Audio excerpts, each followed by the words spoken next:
Приезжал Бессонный, приезжал тот-то, тот-то, тот-то. Все нормально. В течение месяца выступаний был создан очередной съезд партии регионов, который сказал, что Донбасс за єдину Україну. Це таке було? Скажіть, депутати, це було таке? Чому на наступний день ни один депутат ни в одном округе своем не расклеил, не оповестил народ, что необходимо провести митинг, сделать то-то, то-то, то-то для освобождения города Краматорска от нечисти, пока нечисти в городе не было много. Почему вы улыбаетесь мне? Я бы на вашем месте не улыбался. Вы были. Почему вы дальше ничего не сделали? Левченко выступал Добкин, ваши командиры, да, впереди на этом были. Краматорск, Украина. Тому я не зрозумів и не понимаю, почему вы были, Юрий Скалеточки, вот, да, вы были, Юрий Скалеточки, напротив на митинге. Почему? Ваша задача сейчас встать и уйти, вы не депутат Украины. Вы понимаете? Товарищ Полупанский лоб себе рвет и врет. Давайте проводить сессию. Это сессия, это глаз народа, я сейчас уйду. Поэтому по поводу партии регионов, поставьте себе большой вопрос. Поэтому, пожалуйста, ведите себя нормально. Хорошо. Если партия регионов что-то сделала для Краматорска, то она в Краматорск принесла только одно.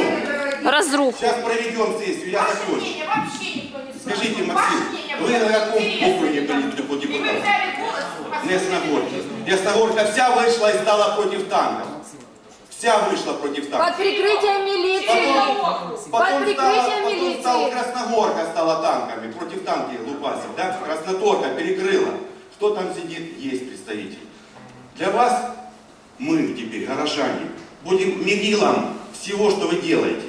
И вы, как депутаты, можете сейчас встать просто, принести свое заявление о выходе партии регионов, а также сложить депутатских полномочий. Потому что вы морально уже не можете удовлетворять наш город Краматорск, его громаду. Вы в городе думали, все сделали. Что вы сделали для Краматорска? Развалили все. Все развалили. И ваш депутат Скудер, и Боярский в том числе. Что хорошего сделали в городе? Ну скажите, вот мы сделали вот все. У нас был генеральный прокурор Украины Пшонка. Позор. Был. Что он сделал для Краматорска? Сидите молча, товарищ Ольховая, потому что вы боитесь даже... Ганьба! Что вы украинка. Вы боитесь себе сказать. Я не буду заходить.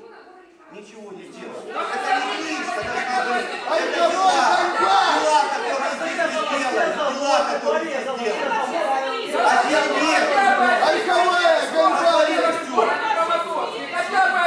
Поэтому подумайте, пожалуйста, и вы, гражданин Тука, как вы отправляли эти души. Подумайте вы.